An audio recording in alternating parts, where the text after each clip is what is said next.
ദുബൈയിലിറങ്ങുന്ന അറബി ഇംഗ്ലീഷ് പത്രങ്ങളുടെ 43 വർഷത്തെ കട്ടിങ്ങുകൾ കൊണ്ടാണ് കാസർഗോഡ് ബേക്കൽ സ്വദേശി ഇക്ബാൽ തന്റെ മെഴ്സിഡസ് AMG G63 അലങ്കരിച്ചത്.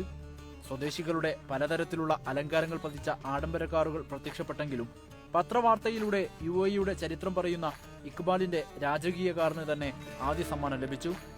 RTAയും അൽഖുറൈർ യൂണിവേഴ്സിറ്റിയും ചേർന്ന് ദുബൈയിൽ നടത്തുന്ന ഈ മത്സരത്തിൽ തുടർച്ചയായി 5ാം തവണയാണ് ഇക്ബാൽ ആദ്യ സമ്മാനം അടിച്ചെടുക്കുന്നത്. പ്രവാസികളെ ഒരുപാട് പ്രോത്സാഹിപ്പിക്കുന്ന ഇമാറാത്തിന്റെ UAE 43ാമത്തെ UAE ദേശീയ ദിനത്തിൽ അൽഹംദുലില്ലാ അവരുടെ കൂടെ പാർട്ടിസിപ്പേറ്റ് ചെയ്യാൻ പറ്റിയതിലും ഇങ്ങനെ ഒരു അവാർഡ് കിട്ടിയതിലും വളരെ സന്തോഷമുണ്ട്. ഡിഫറൻറ്റ് സ്റ്റൈൽ ഒന്ന് മാറ്റി നോക്കാൻ വിചാരിച്ചു. അങ്ങനെയാണ് പത്രക്കട്ടിങ് കൊണ്ടുള്ള 43 വർഷത്തെ UAE ചരിത്രം മൊത്തം പത്രത്തെ രൂപത്തിൽ ഇംഗ്ലീഷിലും അറബിയിലും ചെയ്തിട്ടാണ് ഇപ്രാവശ്യം ഡിസൈൻ ചെയ്തിട്ടുള്ളത്. പത്രങ്ങളുടെ പേരുകൾക്ക് പകരം നാഷണൽ ഡേ എന്ന് മാറ്റിയാണ് പതിച്ചത്.